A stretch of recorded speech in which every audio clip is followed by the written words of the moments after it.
I'm standing in my study at 2 a.m., staring at our wedding video on my laptop screen. My wife filed for divorce 3 days ago. Said our entire 10-year marriage was a bet. But that's not what's making my hands shake right now. There's a man in the background of our ceremony. Someone I've never noticed in a decade of watching this video. He's filming us with a camera labeled NYPD evidence. My phone rings. Unknown number. Mr. Thompson, my name is Detective Roland Mills. I'm retired FBI. I was at your wedding 10 years ago, and I think it's time you knew why. Your wife isn't who she says she is. She never was. Everything I thought I knew about the last decade is about to shatter. And the worst part? Part of me still loves her. Before we dive deeper, let us know in the comments where you're watching from. We'd love to hear from you. And don't forget to hit that subscribe button so you never miss any of our upcoming videos. My name is Henry, and this is the story of how I married a ghost. It was all a lie. Let me take you back to where this all began. October 2014. The Riverside Gallery charity auction in Manhattan. I was 32, a senior architect at Morrison & Blake, wearing a suit that cost more than my first car. I donated a sketch of the Brooklyn Bridge at sunset. Amateur work, really, something I'd done on a weekend, but the gallery liked it enough to include it in their fundraiser for arts education. That's where I saw her. Sophia Bennett. She was standing in front of my sketch, tilting her head slightly, the way people do when they're genuinely studying something. She wore a navy dress that somehow looked both elegant and understated, her dark hair pulled back in a way that showed off these delicate pearl earrings. When she noticed me watching, she smiled. "Did you draw this?" she asked. "Guilty," I said, walking over. "Though I'm not sure it deserves the price tag they've put on it." "I think it's beautiful. There's something about the way you've captured the light. It feels like memory, not just architecture." We talked for an hour that night. She told me she worked in non-profit consulting, helping organizations maximize their impact. She'd grown up in Portland, moved to New York for graduate school at Columbia, stayed for the energy of the city. Her parents had passed away in a car accident when she was in college. She was an only child. No siblings, no extended family to speak of. Just her. I remember thinking how sad that was. How lonely. I gave her my number. She texted me the next morning. "Coffee? I promise not to critique your architectural proportions." 6 months later, I proposed at the Brooklyn Bridge. The actual bridge, not my sketch of it. It seemed poetically appropriate. She said yes before I could finish the question, tears streaming down her face. "I never thought I'd find this," she whispered. "Someone who sees me." The wedding was small. April 2015, a garden ceremony in Westchester. My parents were there, my sister Rachel and her husband Tom, a handful of close friends. Sophia's guest list was shorter, a few colleagues from work, a college friend who lived in Boston. I remember my mother commenting on it. "It's so sad she has no family," Mom said, squeezing my hand. "But that just means we get to love her more." And we did. Sophia fit into our family like she'd always been there. She remembered everyone's birthdays, asked thoughtful questions about Rachel's kids, spent hours with my father discussing his old photography hobby. She was perfect. The next 10 years unfolded like a dream. We bought a brownstone in Brooklyn Heights. Sophia insisted we could afford it. She'd gotten a major promotion and bonus. I made partner at the firm. We traveled to Italy, Japan, Argentina. We hosted dinner parties where her laugh would echo through our home. We talked about having children someday, maybe adopting given her family history. My colleagues envied me. "You lucky bastard," my friend James would say. "She's brilliant, beautiful, and actually laughs at your jokes." On our 10th anniversary, 3 weeks ago, she surprised me with a weekend in the Hamptons. We walked on the beach at sunset, and I remember thinking, this is it. This is what happiness looks like. Then, on a Tuesday morning, Sophia set a manila envelope on our coffee table. "Henry, we need to talk." Her voice was different, colder, clinical. The warmth I'd known for a decade had simply vanished. "I've filed for divorce. My lawyer will contact yours this week." I stared at her, unable to process the words. "What? Sophia, what are you talking about? Are you having an affair? Did I do something?" She looked at me with eyes I'd never seen before. Flat. Calculating. "It was a bet, Henry. All of it. 10 years ago, I made a bet with someone that I could marry a man, make him believe it was real, and walk away with half his assets after a decade. You were the mark. And now I'm cashing out." I felt the room tilt. That can't be real. "Sophia, this is our life. We built this together. You can't." "I can. And I am. Sign the papers, Henry. It'll be easier for both of us." She left that afternoon, packed 2 suitcases like she was going on a business trip, and walked out of our home. Our life just walked away. For 2 days, I didn't move from that coffee table. The divorce papers sat there, untouched, while I tried to make sense of a senseless thing. Rachel came over on day 3, let herself in with her spare key. "Jesus, Henry, have you eaten anything?" "It was all a lie," I said. 10 years. A lie. She sat beside me, and I told her everything. The bet. The cold delivery. The way Sophia had looked at me like I was a stranger. "That doesn't make any sense," Rachel said. "I saw you 2 together. That wasn't fake, Henry. People can't fake that for 10 years. Apparently they can." That night, I started going through everything. Bank statements, emails, photographs. Looking for cracks in the facade. There had to be something I'd missed. Some sign that the woman I loved was actually a stranger wearing her face. I found the wedding video around midnight. I'm not sure why I thought to watch it. Maybe I was torturing myself, looking for evidence that it had once been real.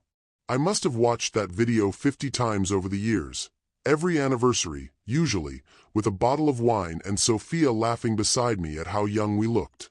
But this time, something caught my eye. Behind the officiant, just visible in the crowd of guests, there was a man with a professional camera. Not our photographer. I knew Marco well. This was someone else. Tall, gray-haired, wearing a dark suit. The camera had a white label on the side. I paused the video. Zoomed in. NYPD evidence. My blood went cold. I called Rachel back. "There's an FBI camera at my wedding." "Why the hell is there an FBI camera at my wedding?" "Henry, maybe you're seeing things. It's been a rough few days. I'm sending you the screenshot. Tell me what you see." 30 seconds later. Holy shit. I spent the next hour searching every frame of that video. The man appeared in 7 different shots, always in the background, always filming, always watching. At 2 a.m., sitting in my study with the laptop screen casting blue light across my face, my phone rang. Unknown number. I almost didn't answer. "Mr. Thompson, my name is Detective Roland Mills. I'm retired FBI. I was at your wedding 10 years ago, and I think it's time you knew why." My hands started shaking. Who is this really? I'm exactly who I say I am. Your wife's real name is Bianca Martinelli. She's wanted in connection with a $30 million fraud operation spanning 5 states. We've been tracking her for 12 years. When she met you, we hoped, she'd gone straight. Started a real life. But 3 days ago, a flag went up in our system. Large asset transfers from accounts in your name to offshore holdings. She's running again. That's impossible. Sophia doesn't have access to. She had 10 years to get access, Mr. Thompson. And she's very, very good at what she does. I felt everything inside me go numb. What does she do? She marries men. Wealthy men with assets she can manipulate. She spends years building trust, getting power of attorney, joint accounts, investment access. Then she transfers everything she can, files for divorce to tie you up in legal proceedings while she disappears, and moves to the next target. You're the fourth husband we know about. There may be more. The room was spinning. Fourth, Robert Chen in San Francisco, 2008 to 2012. Michael O'Connor in Chicago, 2004 to 2008. James Whitmore in Boston, 2000 to 2004. All similar profiles, successful, trusting, somewhat isolated. All of them thought they'd found the love of their life. All of them were left with half their assets gone and a ghost. I thought about Sophia, Bianca, whoever she was. The way she'd held my hand during my father's cancer scare. The way she'd cried at our wedding. The way she'd whispered, "I love you," in the dark. But some of it had to be real. She couldn't have faked all of it. Mills was quiet for a moment. That's what makes her so dangerous, Mr. Thompson. I don't think she's faking. I think part of her means it every time. But another part of her, the part that survived whatever hell made her into this, that part always wins in the end. Why are you telling me this now? Because she made a mistake this time. She moved money too early, got spooked by something. We can track where it went. There's a Cayman Islands account under a shell corporation we've been monitoring. But we need your cooperation. We need you to get her to confession. Everything. On tape. You want me to wear a wire. I want to stop her from doing this to someone else. Maybe a fifth husband. Maybe a sixth. How many more men should have their lives destroyed before we act? I looked at the divorce papers on my desk. At the wedding photo on the wall. Sophia smiling, me looking at her like she'd hung the moon. What do I need to do? Mills and I met at a diner in Queens 2 days later. He was exactly as I'd imagined from his voice. Late 60s, weathered face, eyes that had seen too much. He slid a folder across the table. This is everything we have on Bianca Martinelli. I opened it. The first page was a photo from 1998. A young woman, maybe 20, with dark hair and haunted eyes. She looked nothing like Sophia, but there was something in the expression. Something familiar. Her real background? Born in Brooklyn, 1978. Father was connected to the Gambino family, low-level enforcer. Mother was an addict. Bianca was smart, got a scholarship to NYU. But her father was killed in a mob hit when she was 19, and her mother overdosed 6 months later. She dropped out, disappeared into the system. When she resurfaced 2 years later, she was someone else. New name, new background, new life, and a very specific set of skills. The long con. She doesn't see it that way. Based on the psychological profile we've built, she believes she's owed something. That the world took everything from her, so she has the right to take back. Each husband is a debt collected. I flipped through the pages. Photos of the other men. Robert Chen looked like me. Same age, same professional demeanor. So did Michael O'Connor. James Whitmore. We all look alike, I said quietly. Same type. Successful, stable, emotionally available. Men who would make good partners if she wanted a real life. That's the tragedy, Mr. Thompson. She chooses good men because some part of her wants to believe she can have that. But she can't escape what she is. What's the plan? Mills pulled out a small device, a wire, barely larger than a button. We know she's still in New York, probably wrapping up final transfers. She'll want to meet with you at least once more, to ensure you're compliant and not investigating. When she does, you wear this. Get her talking about the whole operation. The bet, the other husbands if possible, the account locations. Once we have her confession, we move in. And if she doesn't confess, then she walks away, and we start over with husband number 5. I took the wire. It felt impossibly light for something that heavy. I texted Sophia that evening. We need to talk before I sign anything. Our home. Tomorrow night. She responded immediately. 7 p.m. Don't make this harder than it needs to be. The next day felt like drowning in slow motion. Mills and his team set up surveillance in a van down the street. They fitted me with the wire, showed me how to keep the conversation natural. She's going to try to rush you, Mills warned. Keep you off balance. Don't let her. Ask questions. Make her explain herself. Appeal to the 10 years you had together. Even if they were a lie, she'll want to justify it. At 6:45, I sat in our living room, my living room now, and waited. Sophia arrived at 7:02. She looked different. Hair pulled back severely, minimal makeup, wearing clothes I'd never seen before. Like she'd already become someone else. Henry. She set her bag down, staying near the door. Do you have the papers?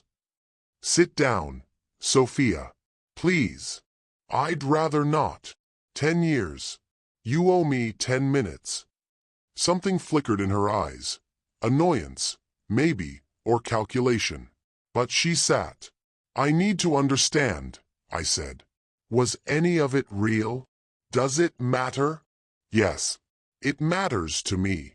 She sighed, and for a moment, I saw the woman I'd known. Tired. Almost vulnerable. It was a job, Henry.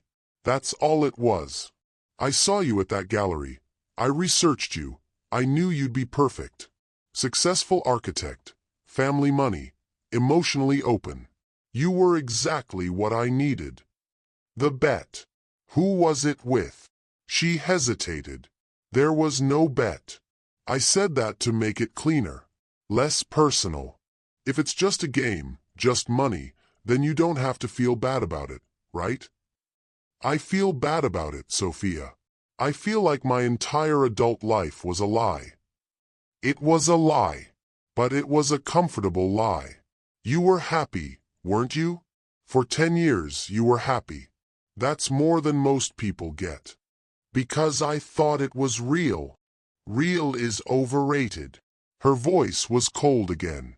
Real is what got my mother hooked on heroin and my father shot in a parking lot.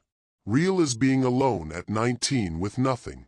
I learned early that the only person you can trust is yourself. So you became this. A ghost who destroys people.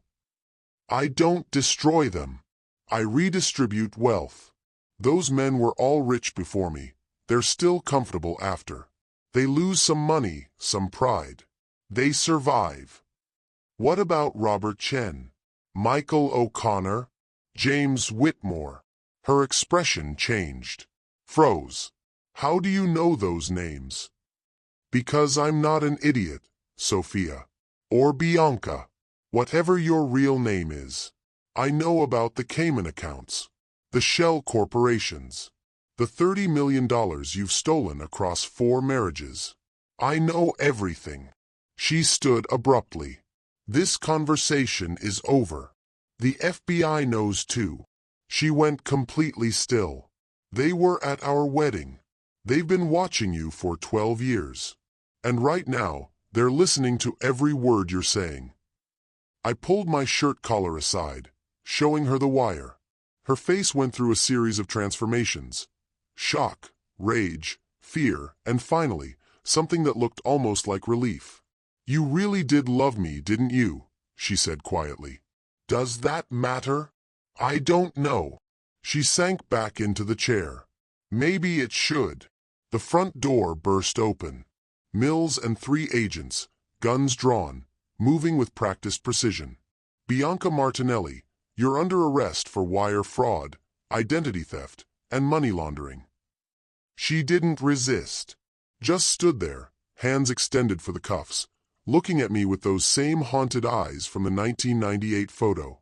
For what it's worth, she said as they led her away. Some of it was real.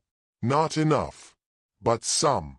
Then she was gone, and I was alone in our home. My home, surrounded by the wreckage of a life that had never existed. 3 months later, Most of the legal mess was resolved. The FBI recovered about 60% of the stolen funds from various accounts. My lawyer managed to void the divorce on grounds of fraud. The brownstone was still mine. My career was still intact.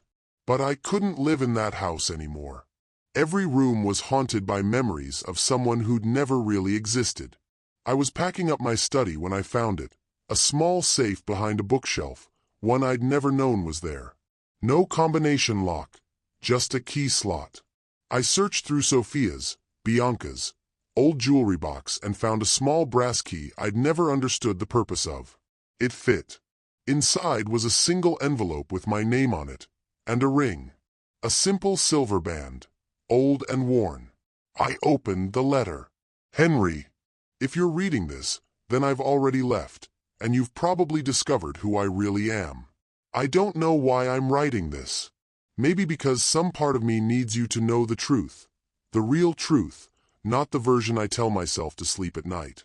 My mother gave me this ring before she died. It was the only thing she owned that mattered to her, inherited from her grandmother. She told me to save it for someone I truly loved.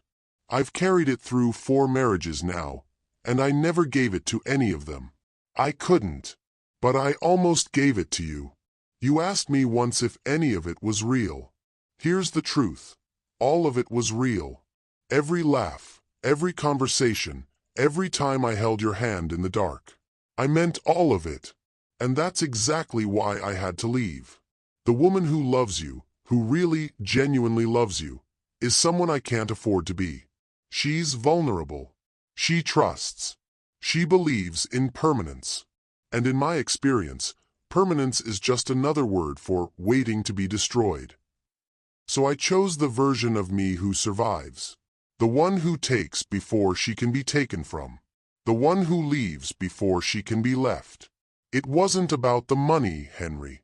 It was never about the money.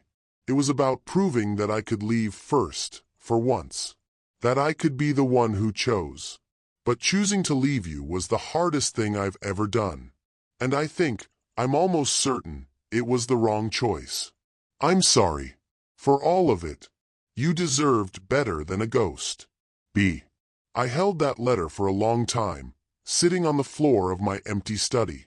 Mills had told me she was facing 20 years minimum. The trial was scheduled for next month. I went to see her once, at the detention center in Manhattan. She looked smaller somehow, wearing an orange jumpsuit, her hair pulled back without any of her usual grace. We sat across from each other, separated by plexiglass, and picked up the phones. You came, she said, and she sounded surprised. I found your letter. Ah. She looked down. Did it help?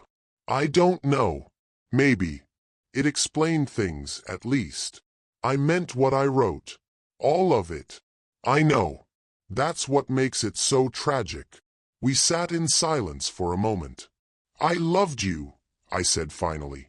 The person I thought you were. And maybe I even loved the person you actually are. I'm not sure there's a difference. Her eyes filled with tears, the first real emotion I'd seen from her since the arrest. There is a difference. The person you loved wanted normal things. A home, a family, safety. The person I am knows that safety is an illusion and homes can burn down and families can disappear in an instant. So you burned it down first. I always do. I put my hand against the glass. After a moment, she put hers on the other side. I hope you find peace, I said.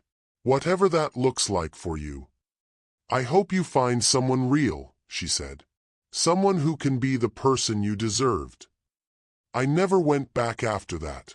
The brownstone sold last month.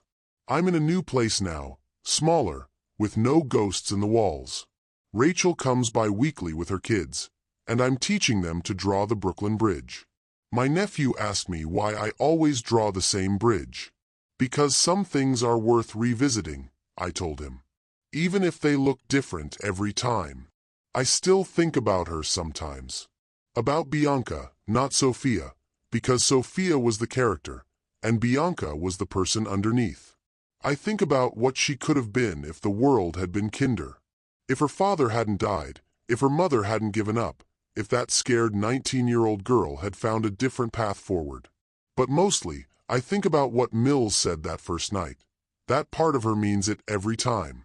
The con artist who married me 4 times was a ghost. But the woman who almost gave me her mother's ring? Maybe she was real. Maybe she was the person Bianca could have been, trying desperately to exist inside someone who'd learned long ago that survival meant never staying still. I don't forgive her. I'm not sure I ever will. But I understand her now. And understanding, I've learned, is its own kind of closure. Someone asked me recently if I'd ever marry again.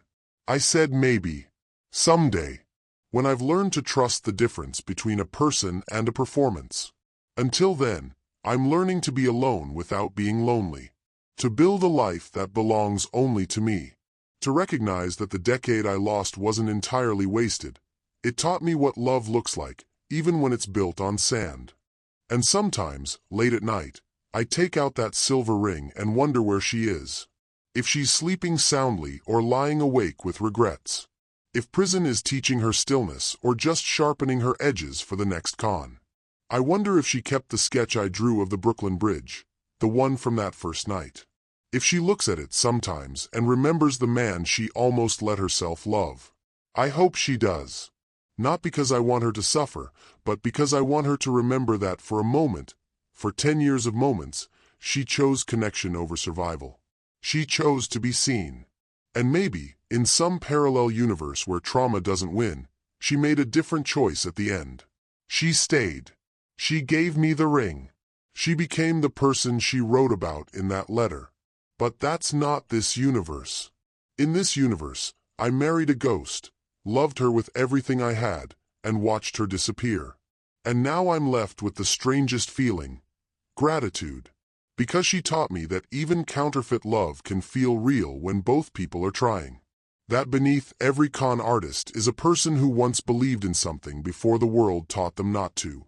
That sometimes, the most broken people love the hardest, even if they don't know how to hold on. So if this story moved you, or made you question the people you think you know, I'd appreciate you hitting that like button. Share this with someone who needs to hear it. Maybe it'll start an important conversation. And in the comments, I'm curious. Do you think she ever really loved me? Or was even her confession just another layer of the con? I'd love to hear your perspective. Thanks for watching. I'll see you in the next one.